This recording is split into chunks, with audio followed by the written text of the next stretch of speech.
இன்றைக்கி நம்ம வெஜ்லேயே டேஸ்டியான ஈரல் கிரேவி தான் செய்ய போகிறோம். நம்ம இன்றைக்கி கீரையும் பச்சை பயிரையும் வச்சு செய்ய போகிறோம். வாங்க அது எப்படி செய்கிறதுன்னு பார்க்கலாம். அதுக்காக தான் நம்ம இப்போ மாடி தோட்டத்துக்கு வந்திருக்கோம் கீரையெல்லாம் பறிக்கிறதுக்கு. இது அரைக்கீரை. இதை இப்போ நம்ம வாஷ் பண்ணி க்ளீன் பண்ணி வச்சுக்கலாம். இப்போது நம்ம க்ளீன் பண்ணி வச்சுருக்க கீரையை சுடு தண்ணியில் போட்டு கொதிக்க வச்சுக்கலாம்.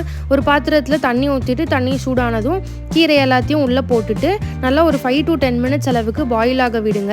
இது பாயில் ஆகிட்டு இருக்கப்போ இது கூட ஒரு பச்சை மிளகாவை ஆட் பண்ணிக்கலாம். இப்போது ஒரு மிக்சர் ஜாரில் நம்ம ஓவர் நைட் சோக் பண்ணி வச்சுருக்க பச்சை பயிரை ஆட் பண்ணிக்கலாம். அது கூட ஒரு பச்சை மிளகாவையும் ஆட் பண்ணிக்கோங்க. அப்புறம் நம்ம பிளான்ச் பண்ணி வச்சுருக்க கீரையும் இதில் ஆட் பண்ணிக்கலாம். எல்லா கீரையும் இதில் ஆட் பண்ணிவிட்டு இதுக்கு தேவையான அளவு உப்பு ஆட் பண்ணிக்கலாம். இப்போ இது நல்ல ஒரு ஃபைன் பேஸ்ட்டாக அரைச்சி எடுத்துக்கலாம். அவ்வளோதான், நமக்கு மிக்ஸ்சர் ரெடி ஆயிருச்சு. இப்போ ஒரு பாத்திரத்தில் வாழை இலையில் எண்ணெய் தடவி வச்சுருக்கோம். இப்போ இந்த நம்ம அரைச்ச பேஸ்ட்டை இதில் ஆட் பண்ணிக்கலாம். ஃபுல்லாக எல்லா இடத்துக்கும் ஸ்ப்ரெட் ஆகுற மாதிரி வச்சுக்கோங்க.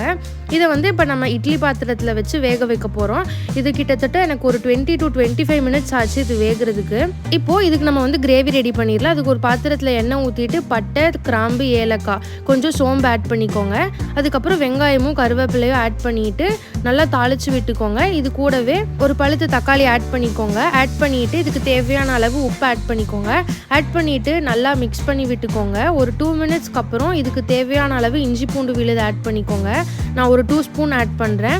இப்போ இஞ்சி பூண்டோட பச்சை வாசனை போனதுக்கப்புறம் இதுக்கு தேவையான அளவு மிளகாய் தூள், மல்லித்தூள், அப்புறம் நம்ம வீட்டில் அரைச்சி வச்சுருக்க பிரியாணி மசாலா, அவ்வளோதான். இது எல்லாத்தையும் ஆட் பண்ணிவிட்டு நல்லா மிக்ஸ் பண்ணி விட்டுக்கோங்க. இப்போ இந்த மசாலா கொதிக்கிறதுக்கு இதுக்கு கொஞ்சம் தண்ணி ஊற்றிட்டு நல்லா கிரேவி கன்சிஸ்டன்சி ஆகிற வரைக்கும் நல்லா மிக்ஸ் பண்ணி விட்டுக்கோங்க. இப்போது நமக்கு வெஜ் ஈரல் ரெடி ஆயிருச்சு. இது நம்ம வெளியே எடுத்து வச்சுட்டு ஒரு 10 மினிட்ஸ் கழித்து தான் நம்ம இது கட் பண்ணணும். இப்போ இது நல்லா ஆறிடுச்சு. நம்ம ஒரு பிளேட்டில் கவுத்தி இலையை எடுத்துட்டு இப்போ இதை நம்ம பீஸாக கட் பண்ணிக்கலாம். இது எல்லாத்தையும் தனித்தனியாக கட் பண்ணிவிட்டு ஒரு பிளேட்டில் ட்ரான்ஸ்ஃபர் பண்ணி வச்சுக்கோங்க. பாருங்கள், இது பார்க்குறதுக்கு அப்படியே ஈரல் மாதிரியே இருக்குது. இப்போது நம்ம எல்லாத்தையும் கட் பண்ணியாச்சு. இப்போ இது எல்லாத்தையும் நம்ம கிரேவியில் ஆட் பண்ணிக்கலாம்.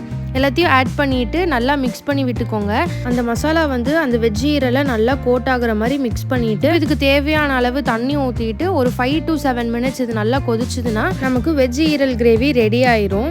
இப்போ நமக்கு கிரேவி ரெடி ஆயிருச்சு. இப்போ இது மேலே நம்ம மல்லித்தலை தூவி இறக்கிடலாம். அவ்வளோதான், ரொம்ப டேஸ்ட்டாக இருக்கும். வீட்லேயே சிம்பிள் அண்ட் ஈஸியாக செஞ்சிடலாம். நீங்களும் வீட்டில் இதை ட்ரை பண்ணி பார்த்துட்டு எப்படி இருந்துச்சுன்னு கமெண்ட்டில் சொல்லுங்கள். சேனலை லைக், ஷேர் அண்ட் சப்ஸ்கிரைப் பண்ணிடுங்க. தேங்க்யூ.